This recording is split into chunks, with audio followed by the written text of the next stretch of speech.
अयोध्या में भगवान राम की प्राण प्रतिष्ठा को लेकर देश ही नहीं पूरे दुनिया में हर्षोल्लास का माहौल देखने को मिल रहा है और इसी कड़ी में हम आपके लिए लेकर आए हैं एक ऐसी सीरीज अकथ कहानी राम की। जी हाँ, मैं हूँ आपके साथ ज्योति सिंह। अपने राम को कुछ और पहचान, इसके दूसरे अंक पे हमने आपसे पूछा था कि राम सेतु का नाम क्या था। तो आपको हम बता दें कि राम सेतु का नाम भगवान श्री राम ने श्रेय न लेते हुए इसका नाम रखा था नल सेतु। जी हाँ, तो अपने राम को पहचान में इस सीरीज में हम चर्चा करते हैं कुछ उन बातों की जो चर्चा का विषय नहीं रही, जिससे आप और हम हो सकता है कि अनजान हो, ना जानते हो। तो इस कड़ी में हम आपको बताएंगे कुछ और ऐसी ही बातें। सरयू और तमसा नदी के पास प्रयागराज के पास श्रृंगवेरपुर तीर्थ में, प्रयागराज में, मध्य प्रदेश के चित्रकूट में और सतना के दंडकारण्य के कई स्थान पंचवटी, नासिक, सर्वतीर्थ, पर्णशाला, तुंगभद्रा, शबरी का आश्रम, रामेश्वरम, धनुषकोडी, राम सेतु और नुआरा एलिया पर्वत श्रृंखला में श्री राम और माता सीता से संबंध रखने वाले ऐसे 200 से भी अधिक स्थान हैं जहां आज भी तत्संबंधी प्रमाण जीवित हैं कि प्रभु श्री राम और माता सीता यहाँ रुके थे या फिर रहते थे या यहाँ से होकर गुजरे थे। इस बात की पुष्टि के लिए स्मारकों, भित्ति चित्रों, गुफाओं जैसे स्थानों के समय काल की जांच पड़ताल वैज्ञानिक तरीकों से की गई है। प्रभु श्री राम के युग को वैज्ञानिक दृष्टि से पिछड़ा हुआ समझने की भूल हमें नहीं करनी चाहिए, क्योंकि उस समय भी कुछ ऐसी बातें थी जो ये बताती थी कि विज्ञान भी उस समय उच्च शिखर पर था।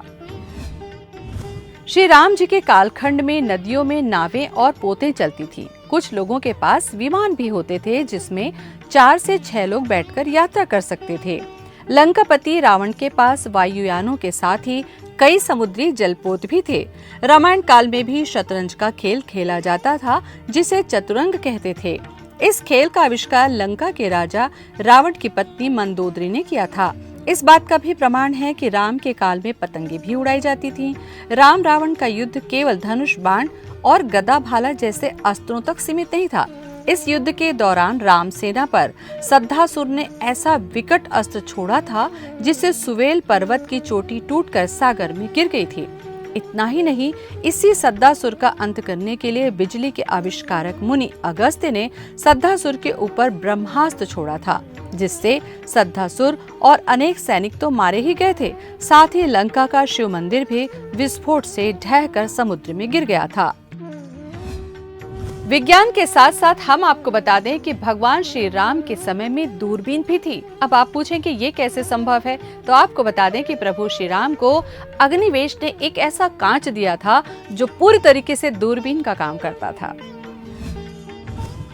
इसी दूरबीन से राम ने लंका के द्वार पर लगे दारूपंच अस्त्र को देखा था और प्रक्षेपास्त्र छोड़कर उसे नष्ट कर दिया था। राम और रावण की सेनाओं के पास बंदूकें भी हुआ करती थीं, जिसे उस काल में भुशुंडियां कहा जाता था। अगस्त्य मुनि ने श्री राम के हितार्थ भगवान शंकर से अजगब धनुष मांगा था। पिनाक धनुष के चाप या ट्रिगर का ही पर्यायवाची अजगब धनुष था। पिनाक धनुष के साथ ही अजगब अनेक पहियों वाली गाड़ी पर रखे होते थे। ये धनुष भयंकर विस्फोट करते हुए शत्रुओं का विनाश करता था। इस युग में दूरभाष के लिए दूर नियंत्रण यंत्र था जिसे मधुमक्खी कहा जाता था। विभीषण को लंका से निष्कासित कर दिया गया था। तब वो लंका से प्रयाण करते समय मधुमक्खी और दर्पण यंत्रों के अलावा अपने 4 विश्वसनीय मंत्री अनल, पनस, संपाति और प्रभाति को भी राम की शरण में ले गया। राम सीता का जब प्रसंग आता है तो एक प्रसंग हमें बड़ा ही व्यथित करता है और वो है राम के द्वारा सीता के परित्याग का। हम आपको बता दें कि कुछ विद्वानों का ये मानना है कि प्रभु श्री राम ने सीता माता का परित्याग कभी किया ही नहीं था। क्या वो आधार है जिसके आधार पर ये बातें कही जाती है, ये भी हम आपको बताते हैं। ऐसा कहा जाता है कि पहले रामायण सिर्फ 6 कांडों की होती थी, उसमें उत्तरकांड नहीं था। रामायण में उत्तरकांड बौद्ध काल में जोड़ा गया, जिसमें माता सीता के परित्याग वाली बातें प्रभु श्री राम के प्रति कुत्सित मंशा से लिखी गई थी। उस समय में भी इस नए कांड पर विद्वानों ने घोर विरोध जताया था।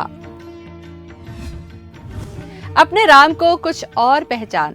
पिछले अंक में हमने आपसे पूछा था कि रामायण काल के 3 वो व्यक्ति जो आज भी जीवित हैं। तो हम आपको बता दें, हनुमान जी, जामवंत और विभीषण। अब आपको ये बताना है कि रामायण काल से पहले भी जो 2 व्यक्ति थे वो आज भी जीवित हैं। तो उनका नाम अगर आपको पता है तो आप अपने कमेंट बॉक्स में हमें लिख दीजिए, क्योंकि इस सीरीज में हम चर्चा कर रहे हैं उन चर्चाओं की जो आज तक हमारे और आपके बीच चर्चा का विषय नहीं रही, जिसके माध्यम से हम अपने राम को और भी जान सकते हैं। तो देखते रहिए देश दुनिया की खबरों के लिए lalooram.com। मुझे दें इजाजत, नमस्कार।